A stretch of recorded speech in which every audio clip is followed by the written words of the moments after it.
Hello दोस्तों, LIC का IPO आया और शेयर प्राइस बहुत गिरा हुआ है और अब तो इतना ज्यादा गिर गया है कि कहीं ना कहीं वो एक वैल्यू जोन में आ गया है। तो उसके बारे में बात करेंगे।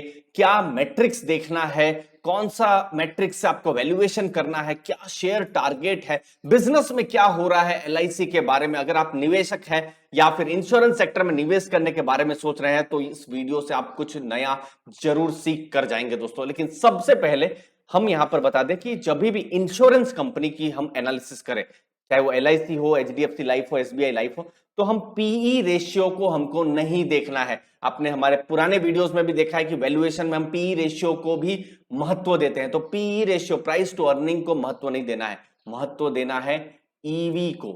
अब ईवी का मतलब क्या होता है?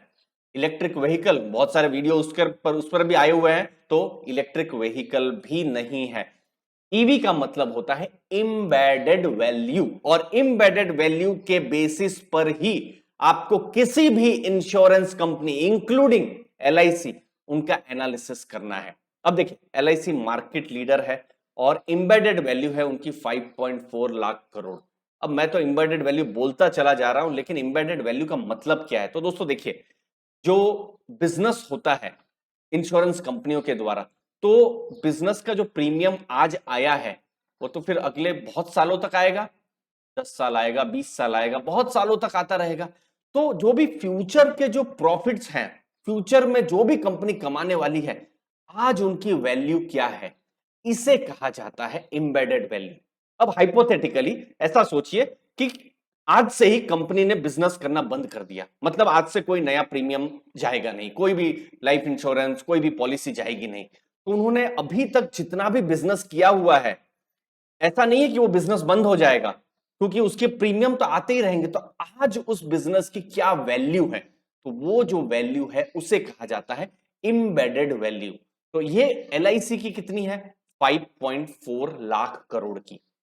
तो ये एक इंपॉर्टेंट कॉन्सेप्ट है, हमको समझना है। मतलब फ्यूचर के जो प्रॉफिट्स हैं, फ्यूचर का जो बिजनेस, वो आज ही डिस्काउंट कर दिया गया है एम्बेडेड वैल्यू की, जब हम कैलकुलेशन कर रहे हैं दोस्तों। अब इसको कैसे इन्वेस्टर लोग आप कैसे कैलकुलेट कर सकते हैं? तो यहां पर जैसे रेशियो, जैसे पी रेशियो होता है ना, तो सिमिलरली यहां पर market cap to embedded value के हिसाब से यहां कैलकुलेट करना है। जैसे एलआईसी को थोड़ा सा साइड में रखता हूं, जैसे एचडीएफसी लाइफ का मैं एग्जांपल देता हूं। जैसे उनका फाइनेंशियल ईयर 22 में लगभग 30,000 करोड़ के आसपास की एम्बेडेड वैल्यू थी। मतलब जो भी भविष्य के जो प्रॉफिट्स हैं, उनकी आज जो वैल्यू है वो 30,000 करोड़ है। शेयर प्राइस जब ये मैं वीडियो बना रहा हूं 557 के पास में है, तो मार्केट कैप लगभग 1.2 लाख करोड़ है। तो मैं क्या करूंगा, मार्केट कैप है 1.2 लाख करोड़, उसको डिवाइड कर दूंगा 30,000 करोड़ से, तो मेरे पास आई एम्बेडेड वैल्यू 4 की। अब ये 4 ज्यादा है या कम है, इसके बारे में मैं थोड़ी देर बात करूंगा, ठीक है। अब एलआईसी की बात करते हैं। अब एलआईसी का एम्बेडेड वैल्यू कितना है? 5.4 लाख करोड़। बहुत पुरानी कंपनी है, बड़ी कंपनी है, विश्वास है लोगों का, तो बड़ा उनका होना ही चाहिए। एचडीएफसी लाइफ का एम्बेडेड वैल्यू बहुत कम है।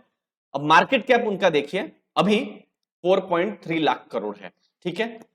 तो इसका मतलब है जब मैं डिवाइड कर रहा हूं उसको, तो इसकी एम्बेडेड वैल्यू आ रही है 0.8, और वहीं पर 5 गुना ज्यादा मार्केट जो वैल्यूएशन दे रहा है एचडीएफसी लाइफ, मतलब एचडीएफसी लाइफ 5 गुना महंगा है कंपेयर टू एलआईसी। आप ऐसा सोच सकते हैं। तो इसका मतलब क्या है? एलआईसी आपको डिस्काउंट में मिल रहा है। अब कैसा होना चाहिए एम्बेडेड वैल्यू इन्वेस्टर के लिए? तो देखिए, जो एशियन कंपनीज हैं उनको जनरली 2 से 4 का एम्बेडेड वैल्यू मिलता है। तो इसका मतलब है जो एचडीएफसी लाइफ को भी जो 4 का एम्बेडेड वैल्यू मिला हुआ है, वो भी एक तरीके से हाई वैल्यूएशन उनको मिला हुआ है, मतलब वो भी सस्ते में नहीं है। तो इसका मतलब ये भी नहीं है कि एलआईसी का कल 4 हो जाना चाहिए, नहीं।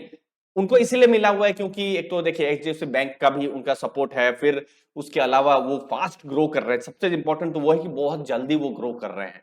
और देखिए, इंडिया ग्रोइंग इकोनॉमी है, तो इंडिया की जो लाइफ इंश्योरेंस कंपनी को है, तो उनको थोड़ा प्रीमियम मिलता है, तो इसीलिए उनको प्रीमियम मिला हुआ है।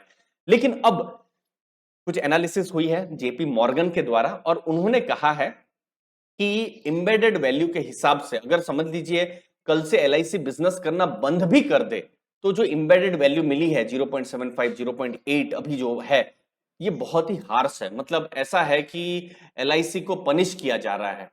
तो बहुत ही सस्ते में उनको वैल्यूएशन के हिसाब से एलआईसी मिल रहा है, उन्होंने ओवरवेट की सलाह दी है और 840 का टारगेट दिया है।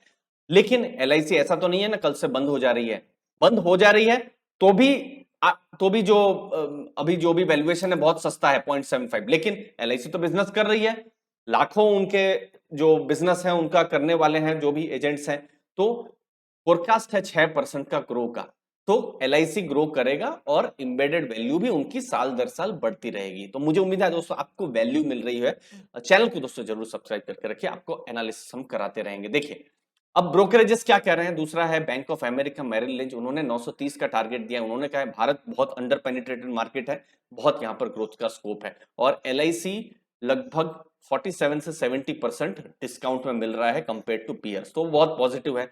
लेकिन देखिए एलआईसी इन्वेस्टमेंट भी बहुत करती है, तो बहुत हद तक इक्विटी मार्केट भी अगर कमजोर रही तो जो वैल्यू है वो थोड़ी कम हो सकती है। तो इक्विटी मार्केट जितनी स्ट्रांग रहे, एक तरीके से जो इंश्योरेंस कंपनी है उनके लिए भी अच्छा है, तो ये उतना अच्छा नहीं हो सकता है। फिर गोल्डमैन ने 700 का टारगेट दिया, उन्होंने कहा है कि ग्रोथ तो इंप्रूव होगा लेकिन ये इंडस्ट्री को ट्रेल करेगा। तो अब दोस्तों हमने एलआईसी का एक पहलू देखा, अब आते हैं दूसरे पहलू में, और दूसरा पहलू ये है इंश्योरेंस इंडस्ट्री। इंश्योरेंस इंडस्ट्री का ट्रेंड जहां पर प्राइवेट सेक्टर की कंपनियां एलआईसी से ज्यादा ग्रो कर रही है, और शायद इसीलिए एचडीएफसी लाइफ या एसबीआई लाइफ को थोड़ा ज्यादा प्रीमियम भी मिला हुआ है। अब देखिए फाइनेंशियल ईयर 19 में, मतलब 2018-19 मतलब 2019 मार्च को एलआईसी का 66.4% का मार्केट शेयर था, और यही दिसंबर 2021 अभी जो जस्ट पिछला साल जो खत्म हुआ था, ये मार्केट शेयर आप देखिए 66.4 से घटकर 61.6 हो गया, मतलब डिक्लाइन कर रहा है। तो एलआईसी ग्रो कर रही है लेकिन जो इंडस्ट्री है इससे ज्यादा ग्रो कर रही है, प्राइवेट सेक्टर की कंपनियां और ज्यादा ग्रो कर रही है। अब इन्वेस्टर्स को ये ट्रेंड को समझना है, तो यहां पर दो टाइप के यहां पर आपके लिए सिनेरियो होते हैं। पहला कि एक कंपनी है, बहुत बड़ी कंपनी है जिसका मार्केट शेयर बहुत बड़ा है, लेकिन वो धीरे धीरे मार्केट शेयर को लूज कर रहे हैं और आप यहां पर थोड़ा सावधान सतर्क रहेंगे। और दूसरी जगह सिचुएशन ये है कि ठीक है बड़ी कंपनी है लेकिन मार्केट ने इसको बहुत पनिश किया हुआ है, एम्बेडेड वैल्यू के हिसाब से आज 1 के भी एम्बेडेड वैल्यू में नहीं है, 0.8 के आसपास है, तो कहीं ना कहीं मुझे एक कंपनी बहुत ही सस्ते में मिल रही है। तो दो थॉट प्रोसेस मुझे लगता है इन्वेस्टर्स के पास है, या तो पहले तरह से जाइए कि जहां पर जो मार्केट लीडर है, मार्केट लीडर की तरफ जाइए, या फिर जो मार्केट जल्दी गेन कर रहा है उसकी तरफ जाइए। तो मुझे उम्मीद है हमने दोनों पहलुओं पर डिस्कस किया है, आपको वैल्यू मिली होगी इस वीडियो से, एक अनबायस्ड आपको अप्रोच बिजनेस के बारे में आपको समझ में आया होगा इस वीडियो के जरिए। आपके कीमती समय के लिए दोस्तों बहुत बहुत धन्यवाद। थैंक यू वेरी मच दोस्तों, धन्यवाद।